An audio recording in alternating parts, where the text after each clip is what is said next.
ابھی میں باتیں کروں یہ آپ کے گھر میں بھی کئی جگہ حوالہ دیا ہوں، آپ بمبئی میں ہی ہیں، چمٹ پاڑا میں آپ معلومات لیجئے۔ 2 مہینہ 2.5 مہینہ پہلے یہاں کے اخبار میں ایک اداریہ چھپا تھا، صاحب قلم نے لکھا اس میں کہ پچھلے مہینے میں ایک مسلم ہائی کورٹ وکیل کے مطابق صرف بمبئی شہر میں 35 مسلم لڑکیوں نے ارتداد اختیار کیا، مرتد ہو گئی، دوسرے سے شادی کر لی۔ صرف بمبئی شہر کے ایک مہینے میں 35 لڑکیاں۔ سوچا ہم نے کیوں؟ ہم نے خبر سنی، تھوڑی دیر افسوس کیا، بھول گئے۔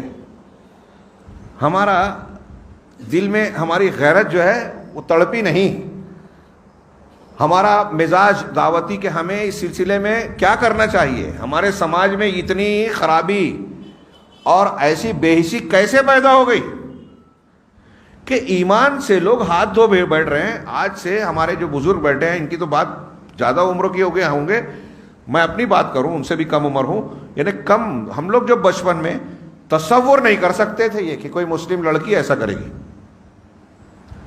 آج ایسی بے غیرتی ہم دیکھ رہے ہیں۔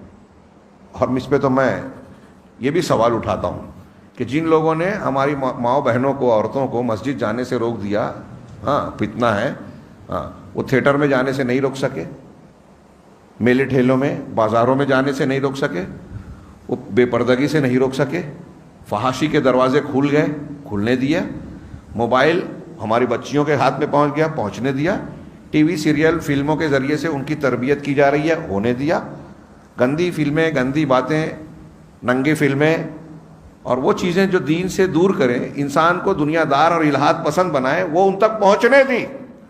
مسجد کا دروازہ بند کر دیا کہ عورتیں مسجد میں آئیں گی تو فتنہ۔ تو ایسا لگتا ہے کہ تھیٹر میں بھی فتنہ نہیں ہے، کالجز میں فتنہ نہیں ہے، ساری جگہوں پہ جو ہے سکون اور تحفظ ہے، مسجد میں ہی صرف خطرہ ہے خواتین کو۔ کیا ایسا ہی ہے؟ یہ جو ہماری عورتیں، لڑکیاں اس طرح بھٹکی ہیں نا، اس کے ذمہ دار ہم آپ بھی ہیں۔ ہاں، جن لوگوں نے عورتوں کے دینی تعلیم کا انتظام نہیں کیا، ان کو ایمان نہیں بتایا، ان کو یہ نہیں بتایا کہ جنت اور جہنم اور ہماری زندگی کی کیا حقیقت ہے، آپ کیا سمجھتے ہیں اسے؟ میں نے ابھی کئی جگہ ذکر کیا، حضرت سمیہ کا واقعہ سنتے ہیں نا، ابو جہل نے کہا کہ واپس آ جا ہمارے دین میں، نہیں تو مار دوں گا۔ عورت تھی وہ بھی، حضرت سمیہ۔ آج تو مسلمان سماج میں ہماری مائیں بہنیں رہ رہی ہیں اور بھاگ رہی ہیں، غیر مسلموں کے پاس چلی گئی۔ وہ تو کافر معاشرہ تھا، کمزور تھے مسلمان۔ ایک عورت پر ظلم ڈھاتے ہوئے وقت کا سردار ابو لہب کہہ رہا ہے کہ مار دوں گا، تو انہوں نے جواب دیا کہ کوئی بات نہیں، تجھ کو جو کرنا ہے کر لے۔ رسول اللہ صلی اللہ علیہ وسلم کی زبان سے ہم کو یہ خوشخبری مل چکی ہے کہ ہم اگر کام آ گئے اللہ کے راستے میں، شہید ہوئے تو جنت جائیں گے، ہمارے وعدے کی جگہ ٹھکانہ جنت ہے، تجھ کو جو کرنا ہے کر لے۔ ابو جہل شرمگاہ میں برچھا مار کے شہید کیا۔ کون تھی وہ؟ اسلام کی پہلی شہیدہ ایک عورت ہی تھی نا۔ وہ مر جانا، انتہائی دردناک تکلیف پریشانی کو، ہاں ریگستانی گرمی کو برداشت کرنا، وہ جھیل لیا، جان دے دی، ایمان نہیں دیا۔ اور آج ہماری بچیاں ایمان دے رہی ہیں، کس لیے؟ یہ ترقی ہے؟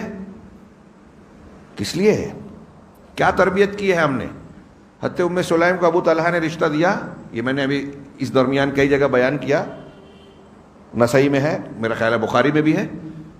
حضرت ابو طلحہ کافر تھے، پیغام دیا شادی کے لیے۔ حضرت ام سلیم، حضرت انس رضی اللہ عنہ کی والدہ ام سلیم رضی اللہ تعالی عنہ کہتی ہیں کہ اے ابو طلحہ، تم جیسے آدمی کی رشتے کو ٹالا نہیں جا سکتا، ہاں، لیکن مسئلہ یہ ہے کہ میں ایک مومن عورت ہوں، ایمان والی خاتون ہوں، عورت ہوں، اور تم کافر ہو۔ ایک مومنہ کے لیے ایک کافر سے شادی کرنا جائز نہیں ہے۔ یہ ہماری مائیں تھیں، ہاں، اپنی ماؤں بہنوں کو یہ واقعہ بتائیے، ہاں، کہ تم کافر ہو، میں نہیں کر سکتی۔ اور سوچو ابو طلحہ، یہ بت جس کی تم پرستش کرتے ہو، بڑھئی سے کہتے ہو، وہ اپنے ہاتھ سے کاٹتا ہے، تراشتا ہے، خراشتا ہے، بت بناتا ہے، اور تم اس کی پوجا کرتے ہو۔ سن سکتا ہے نہ دیکھ سکتا ہے، تمہارے کسی کام نہیں آ سکتا، آگ لگا دو تو جل جائے، توڑ دو تو ٹوٹ جائے، اس کی پوجا کرتے ہو کیوں؟ سمجھایا، توحید سمجھائیے. اے ابو طلحہ اگر تم اسلام قبول کر لو نا تو تمہارا مسلمان ہونے کو میں مہر مان لوں گی اور تم سے شادی کر لوں گی. ابو طلحہ گئے، سوچا، ابو ام سلیم کی بات سمجھ میں آئی، واپس آ کے کلمہ پڑھا، شادی ہو گئی. طاؤس تابعی کہتے ہیں کہ میں نے ام سلیم رضی اللہ تعالیٰ عنہ سے بہتر کسی مسلم عورت کی مہر نہیں دیکھی. ان کا مہر جو ہے سب سے بہترین مہر تھا شوہر کا مسلمان ہونا. میں یہ ایسے واقعات سے بھرے پڑے ہیں، میں ہٹ جاؤں گا اگر ان واقعات میں چلا جاؤں اپنے موضوع سے، اور بات بہت طویل ہو جائے گی. میں ان دو واقعات یا ان دو تین مثالوں سے اپنے آپ کو جھنجھوڑنے کی بات کر رہا ہوں کہ ہم اپنے اندر جھانکیں کہ ہمارا وہ معاشرہ تھا اور آج کا معاشرہ ہے. نہ نوجوان اور بیٹے ہمارے کنٹرول میں ہیں، نہ بچیاں ہمارے ایمانیات کے دائرے میں رک پا رہی ہیں. اس کی وجہ کیا ہے؟ ہم نے دین کو خود نہیں سمجھا، اور خود نہیں جب سمجھا تو اپنے بچوں اور بچیوں کو کیا سمجھائیں گے؟ برتن سے وہی ٹپکتا ہے جو برتن میں ہوتا ہے. ہم جب خود عقیدہ توحید سے، اللہ رب العالمین کی عظمت و کبریائی سے ناواقف ہیں، خود نہیں جانتے تو جو بتائیں گے کیا؟ اور نہ جان کر بھی اس شان میں غلط فہمی میں مبتلا ہے کہ ہم بہت دین جانتے ہیں. اللہ کی قسم ہم جاہل زیادہ ہیں. ہمارا سماج معاشرہ آج زیادہ جہالت میں ڈوبا ہوا ہے. اس کی دلیل کتنی چاہیے اتنی مل جائے گی. یہ جو اسکولی اور فلاں ڈگریاں ہیں نا، اس سے علم کا دور نہیں آیا ہے. یہ صرف ملازم بننے والے ہیں. ایک ڈاکٹر کلیکٹر بن رہا ہے، دنیا بنا رہا ہے، پراپرٹی بناتا ہے، سمجھتا ہے کامیاب ہے. کامیابی کا معیار قرآن کی زبان میں جنت اور جہنم ہے کہ جو جنت پا گیا جہنم سے بچ گیا وہ کامیاب ہے. وہ چاہے دنیا میں وزیر اعظم بنا کہ نہ بنا، کلیکٹر انجینئر ڈاکٹر بنا کہ نہ بنا، یہ سب بننے کے بعد اگر جہنم میں گیا تو وہ فیل ہے، ناکام ہے. ہاں، بات کو سمیٹیں. اور اس تناظر میں جو میں نے بیان کیا کہ ہمارے یہاں اس قسم کا الحاد، بے دینی، ارتداد جو پھیل رہا ہے اس کے ذمہ دار ہم ہیں. ہمارے گھر اسلامی تربیت سے خالی ہیں. اسلامی تربیت کے طریقے سے ہم ناواقف ہوتے جا رہے ہیں. اسلامی تربیت کے طریقے میں قرآن کا اور جناب محمد رسول اللہ صلی اللہ علیہ وسلم کا جو طریقہ ہے اس میں ایک یہ ہے کہ ہم اللہ رب العالمین کو پہچانیں.